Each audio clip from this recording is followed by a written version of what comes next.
panchayats in Kerala. Almost 3,000 greenhouses we'll be having within a period of 3 to 4 years. Then what to do with the produce? There comes, it is the packaging, cleaning, packaging and all that, and then the processing. In fact, there's an excellent model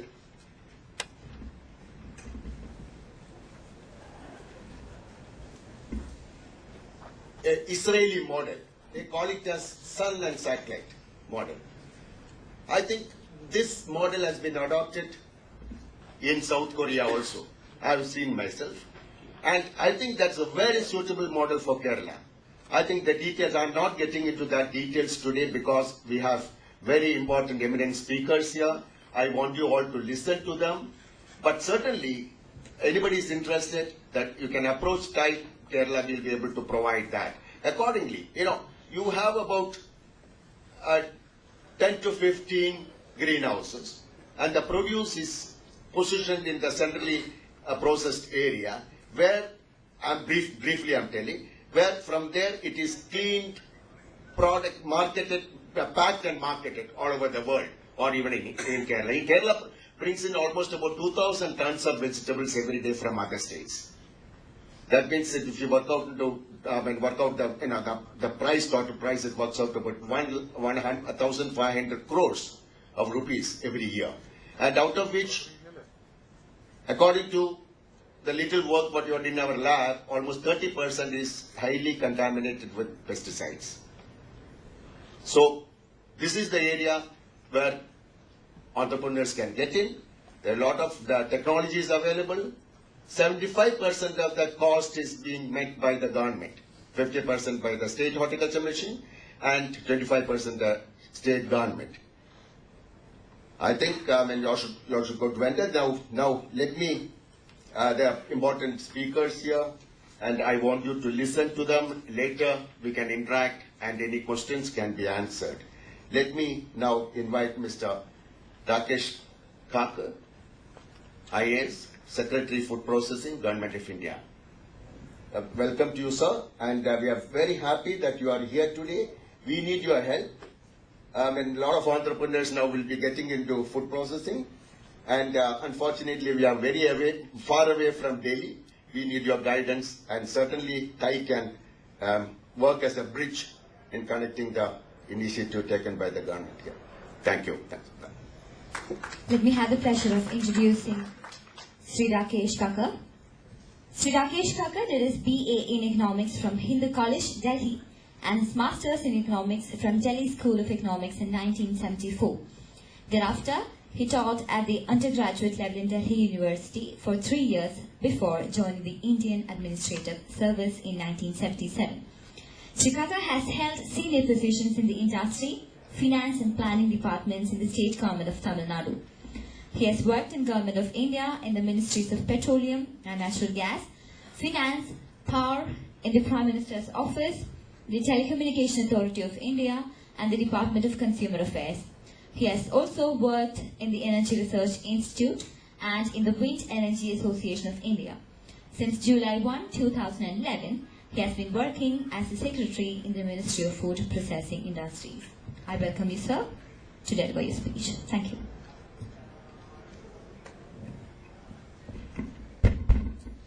Shri Shivdas Menon, Shri Alex Thomas, Shri G.C. Chauhan, Dr. Jacob, and ladies and gentlemen. Very good morning to all of you. First of all, let me thank TICON and Mr. Menon in particular for giving me this opportunity to come and talk to all of you and exchange notes on what is happening in the food processing sector from the government perspective. As Mr. Menon has pointed out in his opening remarks, the fundamental starting point of all activity is agriculture.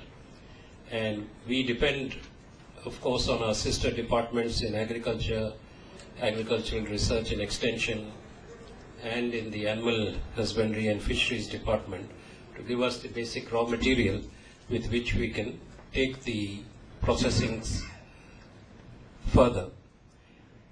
One of the heartening features of the last few years is that the food processing sector has been growing rapidly, and it has been growing at a rate much faster than agriculture. So that means every year we have been adding more value to agriculture. Agriculture defined in the broadest sense, including meat, poultry, fish, etc. That's how it's classified in the national income accounts. So while the food processing sector has been growing at an average of 8% for the 4-year period ending 9-10, agriculture has grown at 4%. So that is a very heartening feature. The national income figures come with a lag, but whatever is the indicative figure from the index of industrial production and the quick numbers for agriculture, last year in fact we saw record growth in food processing sector at over 15%. So this shows that the market has been growing, and in another significant feature of this growth is that most of the growth is taking place in the organized sector. As per the national income classification, the accounts are broken up into two categories, the organized sector and the unorganized sector. Unorganized sector are those who are not required to register under the Factories Act. So the organized sector has actually grown at a rate of much more than 20%.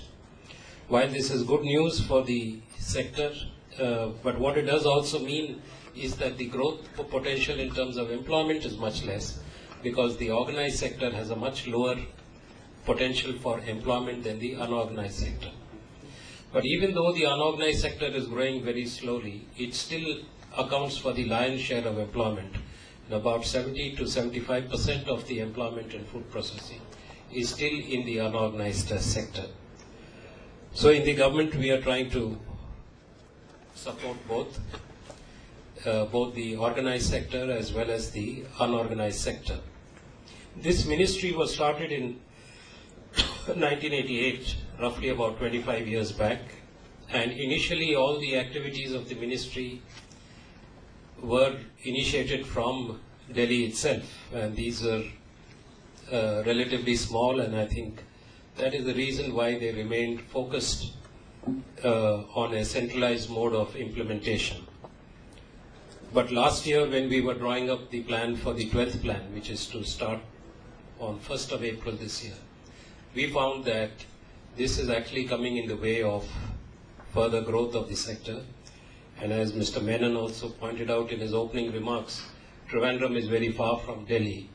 So what we have done is that we've taken out some of our schemes and we have put it into a new scheme called the National Mission on Food Processing. Essentially, it means transferring the implementation from Government of India to the state government. So earlier, even if you wanted a small assistance of 1 lakh or 2 lakhs, papers had to travel up and down between Trivandrum or Cochin and Delhi. And not only at the time of the initial sanction, but even at the time of release of every installment. Some of you who are in the food processing sector would be aware of the problems this creates. And when I had come last month for the Emerging Kerala conference also, a number of you who came up with your own individual problems. We hope that with this decentralized mode of implementation, at least for these schemes which we have transferred to the state government, these problems would be overcome. So number one, you would be able to get quicker response to your requests for support, and also during the course of implementation of your project, the fund release would be faster. And we also hope that with this, the reach of these schemes will also be much larger. So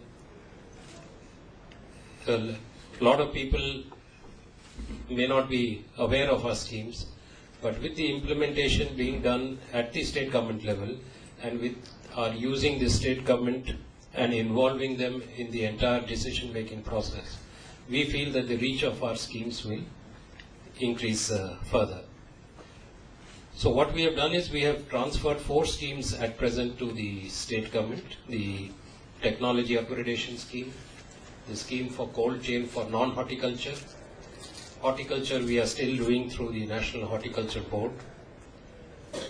Then we have a scheme for skill development, which is very important because wherever we go, the one problem that everyone throws is the shortage of skilled personnel, skilled labor force. So we have various schemes for skill development and of course schemes for promotion, for supporting conferences, workshops, training, etc.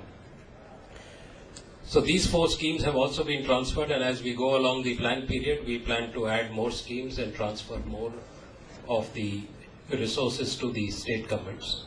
In Kerala, it is the industries department which is implementing the scheme, and at the field level it is KINFRA which has been decided by the state government to be the nodal agency. KINFRA has already received a large number of applications and they are processing them, and we do hope that this scheme will take roots in Kerala and Kerala will become one of the model states for this particular activity. In the Government of India, we would be mainly focusing now on the research and development scheme that we have. Then we have got a scheme for laboratories and we have a scheme for the mega food parks. These are the schemes that we would be mainly focusing on. There is another scheme for modernizing and setting up new scientific slaughterhouses or abattoirs, and that has had limited success in the last plan period. But drawing on the problems that we have faced, we are planning to do more projects at the central level, but in a couple of years down the line, we plan this also to be decentralized and provide funds to the state government to implement the upgradation and modernization of slaughterhouses. On the skill development side, we have also 2 institutes in the Government of India. One which is functional at Tanjavur in neighboring Tamil Nadu. This has already produced 2 batches of MTech students, and the first batch of BTech students will come out next year. The institute has also done its own R&D, and there are about 100 products which they have now put out advertisements for prospective entrepreneurs who are interested. They can bid for the rights to exploit the technology. All the bid documents are on the IICPT website. IICPT stands for Indian Institute of Crop Processing Technology. We have another institute in the north that is just on the border of Delhi, and this is in Haryana. It's the National Institute of Food Technology, Entrepreneurship and Management. It is a deemed university under the UGC Act. We got the deemed university approval only on 8th of May this year, and we've started the first batch of BTech and MTech students in August. And NIFTEM will also have a PhD program. They will also have a non-academic section which will have facilities for business incubation, for sponsored research, support to the small and medium enterprises, and also a consultancy division which will help industry to find a range of consultants for a particular problem. They are empaneling consultants and they will be classified according to the services that they can provide. So if anyone wants to look for a consultancy in a particular area, they can approach NIFTEM. NIFTEM will help them find a consultant, charge their own management fees, and then bring the industry and the consultant together. So these are the 2 institutes that we have which will focus on both skill development as well as on promoting R&D and trying to help industry to solve their problems. But beyond the activities that we are doing, we would also like to engage more actively in future with other aspects of the food processing industry, other agencies, most notably the Food Standard Safety Authority of India. And we do recognize that there are a lot of problems in the entire system of regulation for the food safety. We have been talking to the industry associations, and we had finally decided in a meeting last month to start a new initiative for voluntary health certification. The Quality Council of India has been asked to do a study, develop a scheme, and this scheme will be, of course, evolved in close consultation with industry as well as consumer organizations. The idea is to have a separate body, largely promoted by industry, which will do voluntary certification. So you can do certification for products and standards for which there is no equivalent in the FSSAI. There will be a mark associated with this organization. So those who are members of the organization will be entitled to use the mark. We are given to understand that there are similar examples, successful examples in different parts of the world, both in the food processing sector as well as in other sectors. And we do hope that at some point of time, this voluntary certification and the mandatory certification, which is done by the FSSAI, at some point of time, the two can merge. For the present, they will be running on parallel tracks. So we hope that this initiative will help to improve the quality standards in India, will help to bring about greater acceptance of packaged food in the country. And with all the other initiatives that we are that we have taken and we propose to take in the coming years, which I have briefly outlined, we do hope that the food processing sector will grow much faster. I had visited some units around Trivandrum yesterday, and whether it's Trivandrum or any part of the country, wherever one goes, one sees that the growth rate of the sector has been quite impressive. But there are problems of labor, there are problems of energy, availability of energy, there are problems of regulation, health safety being of course one of them. But there are problems of import regulation, export regulation. So we do hope to engage more actively with industry on all these issues and see that this rate of growth is sustained or even improved in the future.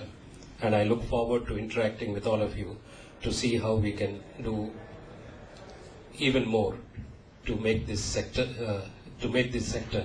the fastest growing sector in the manufacturing space. Thank you. Thank you, sir.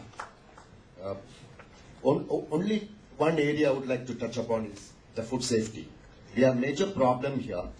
Almost every day some hotel is raided or the food processing units are raided. But I feel that there have been improper training the people responses. They are not doing it purposefully.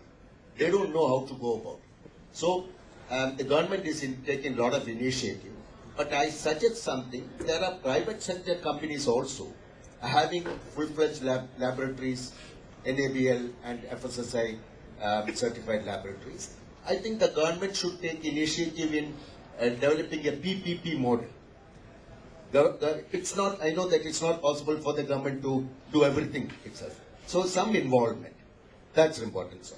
So another thing, Dr. Saab, what he said is now you don't have to travel all the way to Delhi. Can get things done in Trivandrum itself.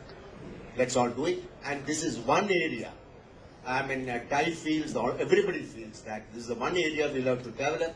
There are a lot of opportunity in food processing, as we are going to have a lot of products, agriculture produce here. And let us listen to other speakers. Thank you.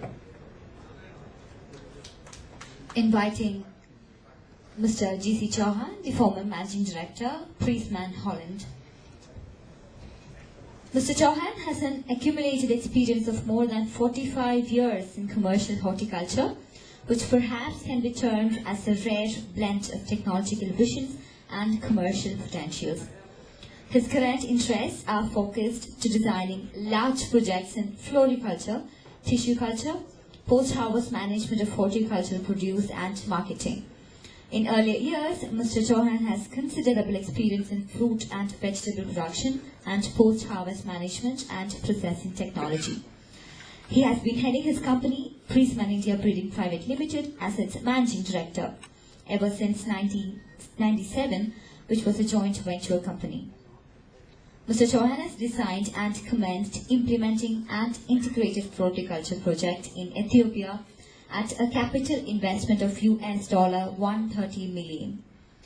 Mr. Chauhan is also on the Academic Council of Kerala Agricultural University.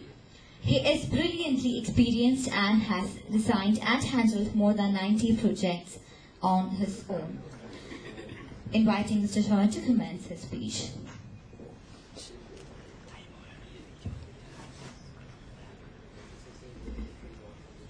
Mr. Shivdas Menon, Mr. Kakkar, Rakesh Kakkar, Mr. Jacob, and Mr. Alex Thomas, and ladies and gentlemen, thank you very much for giving me the opportunity. I'll straight come to the topic, and then we can have the interactive section a little later. First slides. Next. We'll skip the abstract and get down to the. Yes. This one. This is the state of Kerala. We have done some homework here. I've been here twice before, and before that, the high delegation group, high power delegation group had come to see some of the projects designed by me in Maharashtra at the Mahatma Phule Krishi Vidyapeeth and some commercial projects. And as a result of this study, the preliminary study, we have identified two areas. One is the area where the temperate crops can grow climatically, which is the Munnar and Vatabada area. And we have identified some crops for that area. Another one is the tropical region, which is Narimpati, which is south, which is and it is hot, it is tropical. So accordingly, the idea is to take advantage of the climatology, the good soil and lot of rain, and build up plug in the technology so that you make an optimized blend of technology, the climatology, and the crops which are high value and gives a better return to the farmers.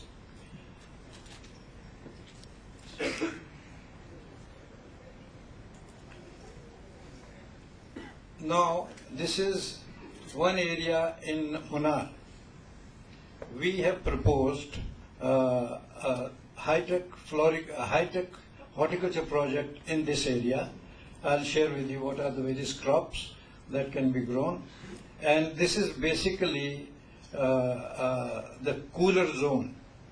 It was so interesting to see when we went down to the village level or the farm level, that there are some pears, wild pears or peaches already growing. So there is no reason why the commercial varieties cannot grow, and it can ultimately bring good return to the farmers, subject to when you plug it in with the high technology and capital at an affordable price. This is one of the farmer. He was growing, you can see, plum tree, not a very commercial variety, but the fact is that plum is growing already. So the idea is to update the technology, grow the commercial varieties, and you have a market right within Kerala or in the nearby areas. He is the farmer with his wife, Mr. Paul Raj, and in Idukki district. The plum bearing plant.